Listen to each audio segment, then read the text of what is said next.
অস্ট্রেলিয়ার বিপক্ষে বাংলাদেশের মাত্র ৬৪ রানে অল আউট হয়ে যাওয়ার লজ্জাজনক রেকর্ডের পরেও ভারতকে পিছনে ফেলতে পারেনি ওরা। কেননা ২০২০ সালে এই অস্ট্রেলিয়ার বিপক্ষে এডিলেটের টেস্ট ম্যাচে মাত্র ৩৬ রানে অল আউট হয়েছিল টিম ইন্ডিয়া। তবে এবার যেন সেটাই ঘটতে চেয়েছিল আরও একবার, আর সেটা বাংলাদেশের বিপক্ষে। কিন্তু মাত্র ৬৪ রানে অল আউট হলেও টিম অস্ট্রেলিয়াকে চেপে ধরেছে টাইগারদের বোলিং ইউনিট। দিনের শুরুতে মিচেল স্টার্কের ৬ উইকেট শিকারের পর দিন শেষে তার সমপরিমাণ ৬ উইকেট ঝুলিতে ভরেছেন শরীফুল ইসলামও। আর এক ম্যাচে মোট ১৮ উইকেট দেখে হতাশ ভারতীয় ধারাভাষ্যকার হাশরাফ ভোগলে। তিনি তো সরাসরি জানালেন, এমন একটা পরিত্যক্ত আর নতুন মাঠ যেখানে বাংলাদেশকে এক্সপেরিমেন্ট করতে ডেকেছে অস্ট্রেলিয়া, সেই মাঠ কি আদৌ টেস্ট ক্রিকেটের জন্য যোগ্য কিনা তার প্রমাণ তো একদিনে মোট ১৮ উইকেটেই স্পষ্ট করে দেয়।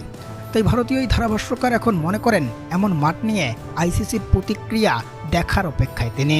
কেননা এমন এক মাঠ যদি উপমহাদেশের কোথাও হতো সেক্ষেত্রে হইচই পড়ে যেত আইসিসির চারিপাশে।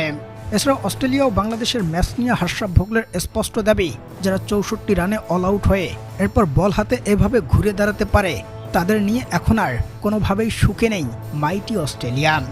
ম্যাচটা দ্বিতীয় দিনের লড়াইয়েই শেষ হতে যাচ্ছে। এটি যদি কোনোভাবে তৃতীয় দিনের লড়াইয়ে পৌঁছে যায় সেক্ষেত্রে সেটি হবে অষ্টম আশ্চর্যের বিষয়ে।